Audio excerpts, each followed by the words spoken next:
Good morning, students. See, today I will discuss question number 15. ठीक है, in question number 15 of cash book. Okay, तो all of you see question number 15. देखो, enter the following transaction in 3-column cash book of Rima Chandigarh and find out the cash and bank balance. Okay, तो question I already read it. Okay, आप question को read कर देना. I am doing the solution now. See. देखो कैसे करोगे आप solution. सबसे पहले देखो क्वेश्चन में क्या है, कैश बैलेंस. ओके, मैं क्वेश्चन को रीड नहीं कर रहा हूँ, रीड आप कर लेना, मैं आपको सिर्फ इसके सॉल्यूशन कर रहा हूँ. तो first you prepare the triple column cash book, date, particular, L F का छोटा सा डिस्काउंट अलाउडेड. ठीक है, दिस इज डिस्काउंट अलाउडेड, ठीक है, discount, cash, bank, date, particular, L F, discount received, cash, bank. ठीक है, this is credit side, this is debit side. Now देखो सबसे पहले डेट क्या है, डेट 2020, यहाँ पर भी डेट में लिख दो 2020. Got it. सबसे पहले क्या है, कैश अप्रैल 1, यहाँ पर लिखो अप्रैल 1 टू बैलेंस BD. ठीक है, आपने बैलेंस BD करना है. कैश का कितना बैलेंस है, 2000 कैश का है आपका 2000. अब बैंक का है 24,500. बैंक का बैलेंस कितना है, 24,500. ठीक है, उसके बाद नेक्स्ट क्या है आपका, कैश सेल्स. अब सेल्स करोगे तो बिजनेस में क्या आएगा, पैसा आएगा. तो आपने सेल्स को करना है, कैश में हो रही है सेल्स अप्रैल 2 को. ठीक है, अप्रैल 2 को टू सेल्स अकाउंट. कितने की कैश में सेल्स हो रही है, कैश सेल्स हो रही है 60,000 की. तो ये कैश अकाउंट में आ जाएगा, डेबिट साइड में आ जाएगा. ठीक है, जो भी कैश आएगा वो डेबिट साइड में आएगा. अब जो भी बैंक में आएगा वो भी डेबिट साइड में. जो भी कैश जाएगा तो कैश में आएगा. और अब बैंक से अगर चेक वगैरह जाएगा तो बैंक में आएगा. ठीक है, उसके बाद डिपॉजिट इन द बैंक. अब देखो ये कॉन्ट्रा एंट्री है, this is the Contra entry. Contra entry दोनों साइड आती है, डेबिट में भी और क्रेडिट में भी. अप्रैल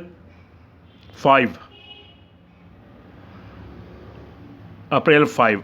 तो बच्चे आपने क्या किया, deposit cash deposited in the bank. It means आपने कैश डिपॉजिट किया. तो टू कैश अकाउंट. ठीक है, ये कॉन्ट्रा एंट्री का आगे से मैं सी लिख रहा हूं, सी. ठीक है, और बैंक पे आपने कितना जमा किया कैश, 50,000. तो यहां पर लिखो 50,000. और यहां पर अप्रैल 5 को एक एंट्री इसकी इधर भी आएगी, टू नहीं, बाय बैंक. ठीक है, बाय बैंक अकाउंट, ये कॉन्ट्रा एंट्री है. और आपके कैश में से कितने कम हो जाएंगे, 50,000. ठीक है, ये एक एंट्री यहाँ पर आई कॉन्ट्रा एंट्री, और एक एंट्री यहाँ पर आई. यहाँ से कैश डिपॉजिट किया बैंक में, यहाँ से कैश निकाल दो बैंक बाय बैंक करके. ठीक है, okay. Now issued cheque to Sohan April 7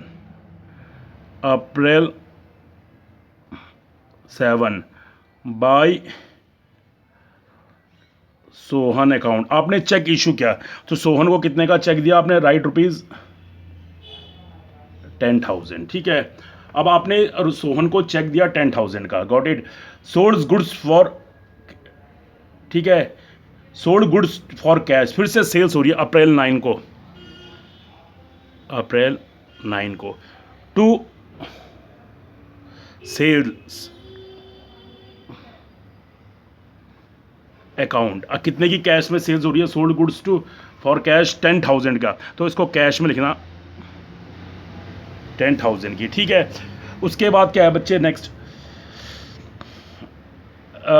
received a cheque from national insurance company limited against claim lodge last year. देखो अब आपने क्या करना है, इंश्योरेंस कंपनी से आपको क्या कर रहे हैं, receive a cheque from national insurance company. तो ये जो नेशनल इंश्योरेंस का जो पैसा आ रहा है वो डायरेक्टली कहाँ पर आ रहा, बैंक में आ रहा. डायरेक्टली कहाँ पर आ रहा, बिकॉज चेक से मिल रहा हो पैसा. तो अप्रैल 12 को to insurance claim.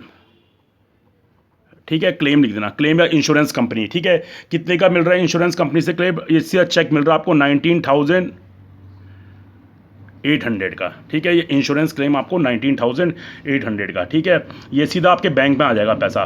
Because sold goods to Neeraj 25,000, receive cash 10,000 and balance by cheque allowed him discount of 500। तो देखो, लेकिन वो इस वाले जो क्वेश्चन में क्या बोल रहा है, देखो इसमें आगे भी एक है गिवन अप्रैल, देखो अप्रैल जो 14 को है और अप्रैल 20 को है, paid into the bank of cheque of Neeraj and cash. तो paid into bank cheque of Neeraj and bank. तो आप ये लगाना कि जो 14 को जो ये कैश में जो भी सेल्स हुई है, जो भी सेल्स हुई है नीरज को, जो भी सेल्स किया है वो सारी सेल्स किस में, कैश में। तब इस चेक को आप क्या करना, ऑन अप्रैल 20 को उस चेक को कहाँ करना, बैंक में जमा करना, ठीक है। इस समय आप पूरा लिखोगे 25,000, ठीक है। तो आप यहाँ पर लिखना अप्रैल, कौन सी डेट में, अप्रैल 14 को, अप्रैल 14 को क्या है, टू क्या है, सेल्स, ठीक है। और एक कैश भी है और कैश भी है और चेक से भी है, लेकिन इसको पूरा तुम एक ही मानना, इसको पूरा एक क्या मानना कि डिस्काउंट कितने का है, डिस्काउंट दिया आपने 500 का, कितने का डिस्काउंट दिया आपने, डिस्काउंट अलाउडेड 500, तो डिस्काउंट अलाउडेड ने 500 लिखना और यहाँ पर पूरा 25,000 लिखना। क्योंकि एक्चुअली ये है ना कि वो चेक क्या हुआ, जो 10,000 का चेक है वो देखो जो 15,000 का चेक है वो बाद में बैंक में जमा हुआ, ठीक है। कि sold goods to Neeraj for 25,000, received cash 10,000। तो 10,000 के साथ साथ आपको 15,000 का चेक भी मिला है, उसको आप क्या मानना कि अभी कैश ही मानना, लेकिन उस चेक को अप्रैल 20 को आप बैंक में जमा कर देना, ठीक है, अलॉन्ग विद द। तो आप यहाँ पर 25,000 लिख दो। अब देखो नेक्स्ट क्या है, purchase furniture and paid by the cheque. अब अप्रैल कौन सी डेट में, अप्रैल 16 को बाय फर्नीचर अकाउंट, कितने का फर्नीचर परचेज किया आपने, ठीक है। फर्नीचर आपने परचेज किया है 10,000 का चेक से, तो इसको 10,000 रुपीज़ लिख देना, ठीक है। फर्नीचर कितने का परचेज किया है, 10,000 का। अब उसके बाद फिर अप्रैल 18 को भी है, अप्रैल 18 को, लेकिन ये 18 को क्या हो रहा बच्चे, सोल्ड ओल्ड फर्नीचर लिखा हुआ, sold old furniture receive cash. तो यहां पर लिखना टू ओल्ड फर्नीचर अकाउंट, ठीक है। ओल्ड फर्नीचर, कितने का ओल्ड फर्नीचर बिक रहा है, ओल्ड फर्नीचर बिक रहा है 10,000 का कैश में, तो ये आपके पास कैश आएगा 10,000 रुपीज़, ठीक है। उसके बाद देखो बच्चे, paid into the bank the cheque of Neeraj and cash. अब इसकी कॉन्ट्रा एंट्री बनेगी, क्या बनेगी इसकी कॉन्ट्रा एंट्री की, जो आपको यहाँ पर जो ऊपर अप्रैल 14 को आपको 10,000 रुपीज़ तो आपको कैश में मिले था, 15,000 का आपको क्या मिला था, चेक, ठीक है। तो 15,000 का जो चेक मिला था, क्योंकि टोटल सेल्स थी 25, इसमें 15,000 किसका है, चेक का है। ये ये 25,000 है, इसमें 10,000 रुपीज़ कैश का है और 15,000 का चेक है। तो उस 15,000 को चेक को आपको बैंक में डिपॉजिट करना है और साथ ही 2,500 भी आपने बैंक में जमा करने हैं। तो उसके लिए लिखोगे अप्रैल, इसके लिए फिर होगी अप्रैल 20 लिखना, टू कैश अकाउंट, और यहाँ पर लिखना कॉन्ट्रा एंट्री, इसकी भी क्या है कॉन्ट्रा एंट्री। और यहाँ बैंक में कितने रुपए जमा करना, 25,000 में से 15,000 चेक है, तो 15,000 प्लस कैश कितना जमा रहा, 2,500। तो ये यहाँ पर ये हो जाएगा 17,500। कितने रुपए जमा कर देना बैंक में, 15,200 प्लस 17,000, 15,200, 15,000 का चेक हो गया और 2,500 क्या हो गया कैश में। तो 15, 16, 17,500 रुपीज़ लिखना, ठीक है। और यहाँ पर इसको क्या करना, अप्रैल 20 की एक और एंट्री कर देना, by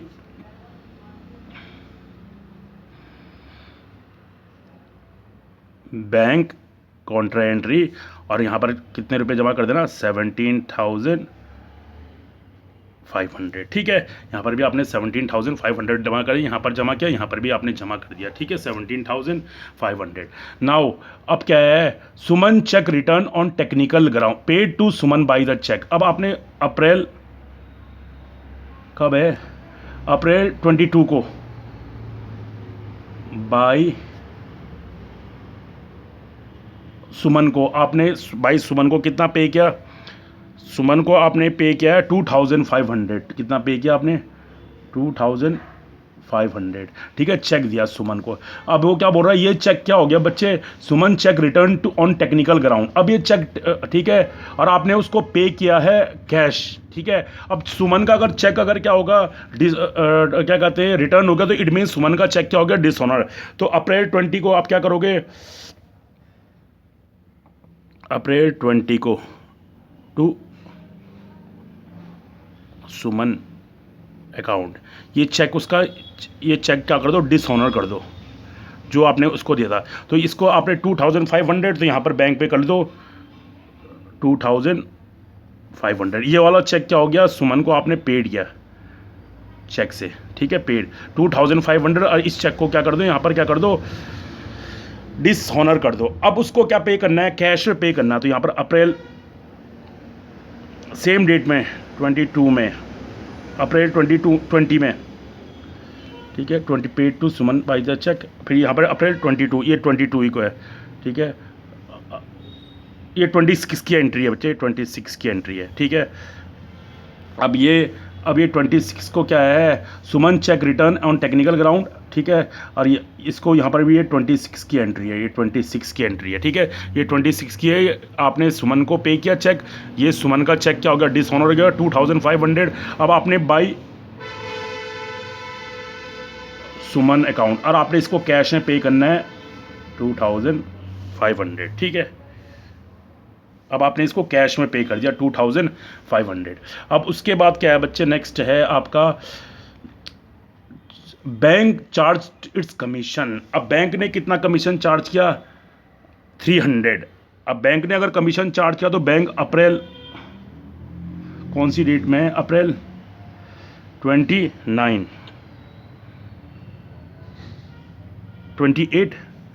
April 28 by bank charges. ये बैंक चार्जेस कितने, और इसको बैंक की अकाउंट से क्या करना, बैंक अपने ने आप काट लेता है पैसा, बैंक चार्जेस बैंक ने अपने आप क्या कर दिया, बैंक पैसा काट दिया बैंक चार्जेस का, ठीक है। इसको यहाँ पर लिखो थोड़ा नीचे, 300 बैंक चार्जेस, ठीक है। उसके बाद क्या है, bank paid insurance premium as per standing instruction, अप्रैल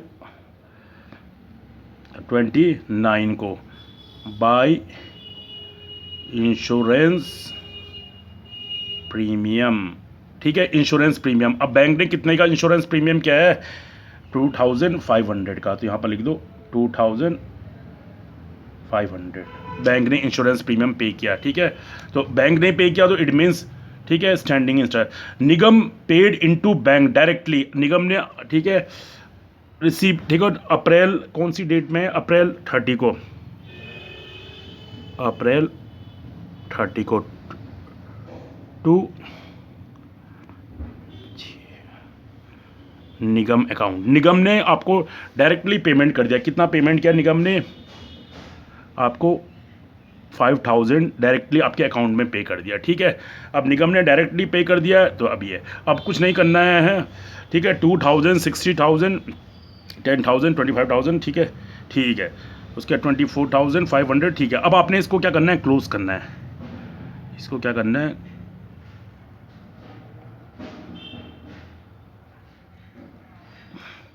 यहाँ पर भी ऐसी लाइन खींच दो, आ रहा है, इसको समझ लेना, ठीक है। इसका जो आंसर है बुक के आंसर से, बुक में जो आंसर है उस वाला आंसर थोड़ा डिफरेंट है, मेरे ख्याल से ये आंसर थोड़ा सा गलत है, ठीक है, बुक का आंसर होगा गलत, ठीक है, तो चेक करना उसको। तो मैं आपको अभी वैसे ही बताता हूँ, ठीक है। तो इसका यहाँ पर ये टोटल आ जाएगा आपका 500, 60, 62, 62 प्लस 10, 72, 72 प्लस 10, 82, 82 प्लस 20, ठीक है, 1,07,000, इसका टोटल आ जाएगा 1,07,000। यहाँ पर भी, इसके यहाँ पर कुछ नहीं आ रहा है, यहाँ पर डैश मारो, इसका टोटल कैश का टोटल लिख दो 1,07,000, ठीक है, अप्रैल 30 को। अब 1,07,000 में आपने बाई बैलेंस CD, ठीक है। अप्रैल 1,07,000 में से 50,000, 17,500 और 2,500 अगर आप माइनस करोगे तो यू विल गेट द 37,000। ठीक है, तो बुक के अकॉर्डिंग ये 37,000 तो कैश का बैलेंस आ रहा है। ठीक है, अब बैंक का बैलेंस ठीक है 500 रुपीज़ थोड़ा डिफरेंट है बुक में, और इसमें तो कोई प्रॉब्लम नहीं है उसको।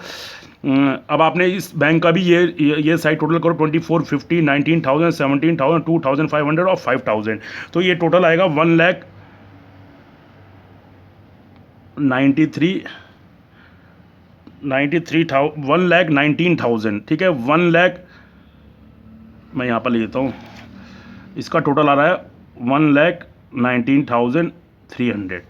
ठीक है, यहाँ पर भी 1,19,300, 1,19,300। ठीक है, अब इसमें से ये माइनस करोगे तो आपका यहाँ पर 94,000 आएगा, जितने भी ऊपर वाले 10,000, 10, 2,300 टू 92,500, तो आपका 94,000। ठीक है, बुक में 93,500 दे रखा है, तो देयर इज़ अ मिस्टेक। तो अब आपने इसको क्या करना है, अप्रैल के बाद कौन सा आएगा, मई। यहाँ पर 200 फर्स्ट मई, फर्स्ट, और टू बैलेंस ब्रॉड डाउन, कितना बैलेंस आया, इसका आया 37,000 और उसका आया 94,000। ठीक है, तो इस तरीके से आपने इस क्वेश्चन को सॉल्व करना है। तो मैं आपको एक बार और डिस्कस करता हूँ। टू बैलेंस BD इतना सेल्स ये। ठीक है, इसके बाद काउंटर एंट्री होगी 50,000 और 50,000। ठीक है, टू कैश 50,000, बाई बैंक 50,000। उसके बाद कैश सेल्स है 10,000। ठीक है, अप्रैल 9 के बाद क्या है, अप्रैल 12 इंश्योरेंस क्लेम आपको चेक से मिला है 19,800। उसके बाद फर्नीचर की सेल्स हुई है 10,000। ठीक है, फर्नीचर परचेज किया है 10,000। उसके बाद उसके बाद आपको चेक मिला है। ठीक है, उसके बाद कैश सेल्स हुई है। ठीक है, 25,000, इसको चेक भी इंक्लूड है इसमें, कैश एंड चेक, इसमें कैश एंड चेक, इसमें दोनों चीज़ें इंक्लूड है, कैश भी इंक्लूड है और चेक भी इंक्लूड है। ठीक है, उसके बाद ओल्ड फर्नीचर 10,000 का बिका है, उसी तरह ये कैश सेल्स भी है, कॉन्ट्रा एंट्री। ठीक है, तो इसको पूरा प्रॉब्लम आपने इसको, ठीक है, 2,500 की कॉन्ट्रा एंट्री होगी। सुमन का चेक डिसऑनर्ड हो गया, सुमन को आपने पे किया, उसका चेक ये सुमन को पे किया, उसका चेक क्या हो गया, डिसऑनर हो गया। उसके बाद आपने उसको कैश पे किया, बैंक ने बिना कमीशन चार्जेस किया 300। इंश्योरेंस प्रीमियम, ठीक है, इंश्योरेंस प्रीमियम कितने का पे किया आपने, 2,500, और निगम ने आपको डायरेक्टली पे किया 5,000। उसके बाद ये कैश का आ रहा है, इसका टोटल आ रहा है 1,93,000, इसका आ रहा है पहले 1,07,000, 1,00,000, इसके बाद ये बैलेंस आ रहा है 37,000। उसी तरह इधर का टोटल है 1,93,000, 1,93 नहीं, 1,19,000, ये आपका बैलेंस आ रहा है 94,000। ठीक है, और ये लास्ट में आएगा 37 टू बैलेंस BD मई 1 को, ये ठीक है स्टूडेंट्स। तो ओके स्टूडेंट्स, थैंक यू।